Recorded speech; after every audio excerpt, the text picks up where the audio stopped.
Hello everyone. Today we are wrapping up our Google Forms video series, and today I'm going to talk to you about 15 ways, actually we might have two bonus ways too, but at least 15 ways you can use Google Forms in your classroom. And I do have an example for quite a few of them. So let's go ahead and get started. So the first way is a student interest inventory or survey. You tend to give them to your students at the beginning of the school year to kind of see what they like, their dislikes, how they like to learn, their styles of learning. So this is one way. We've created one of these in the previous videos. So this was our student interest inventory that we had created. So that is one way. Speaking of student interest inventories, you could do student surveys just in general. So that is our, well, actually, it's not our second one, but I did a student survey when we were switching from, when we were going back to remote learning. So we were hybrid, I believe we were hybrid for a little bit and went back to remote. So I just wanted to see how they were feeling with using the technology and any technology issues, making sure they understood Google Classroom, trying to find a positive for them about remote learning, just things like that. I want to make sure their voice is being heard, ways that can improve our online classroom. So just making sure that they have an input in their learning as well. So you could do that with surveys.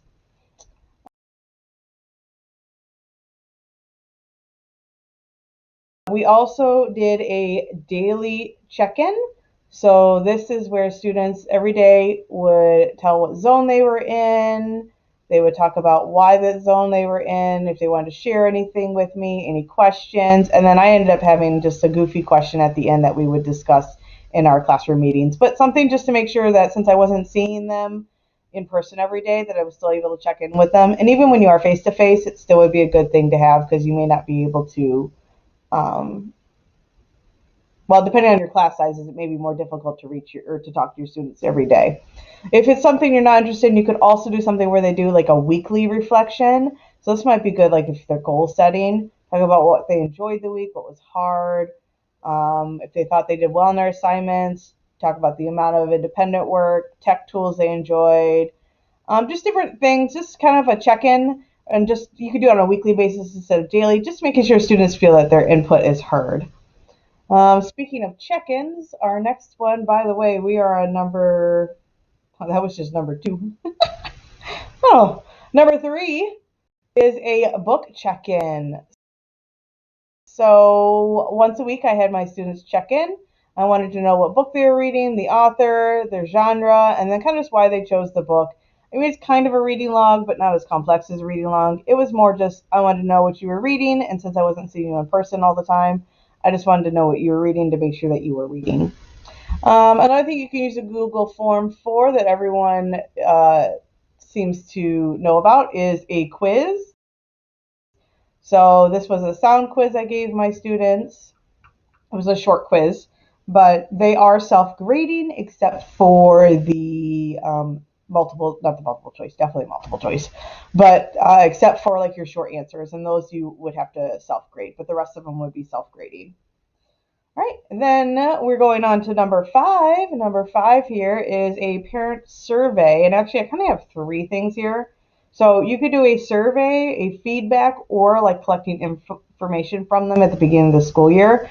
So while we were doing remote learning, I wanted to get parent feedback about how they felt they were doing with technology, issues with remote learning, about the assignments, just about my communication with them.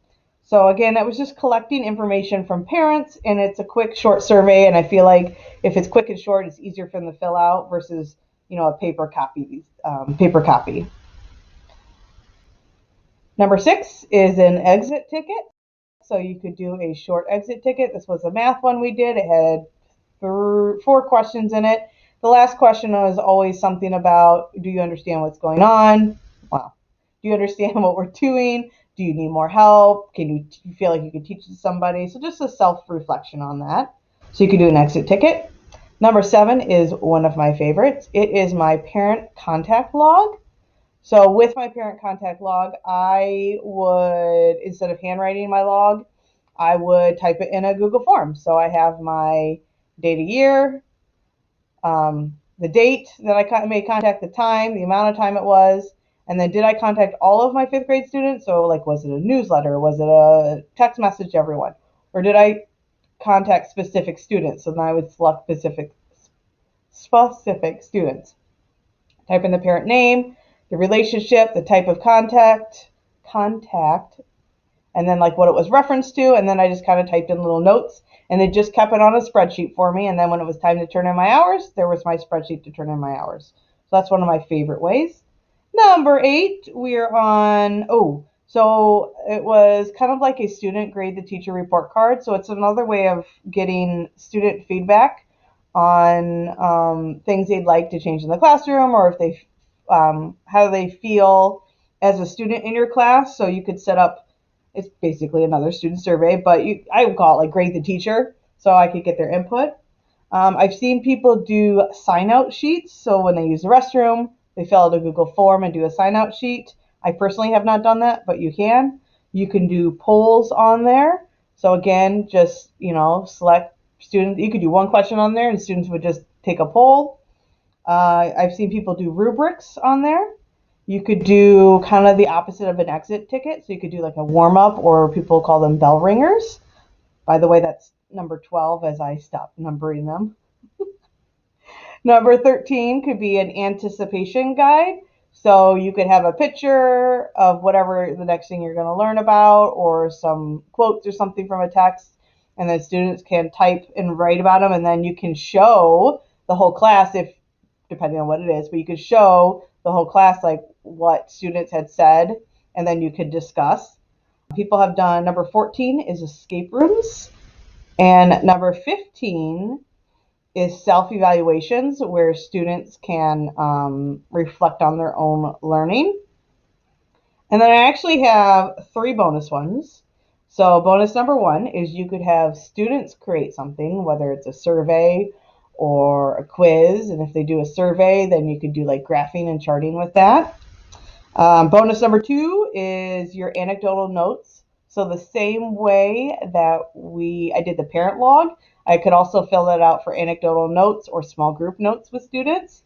And then I've also seen people do digital task cards with that, where they would take a picture of the task card and put that on the Google form, and then underneath the question would be what the student would select. And that would actually could be a self-grading digital task card, depending on if you made that multiple choice or fill in the blank. So those are my 15 ways with my not so hot numbering system, but 15 ways with 3 bonus of how you can use Google Forms in your classroom. Bye!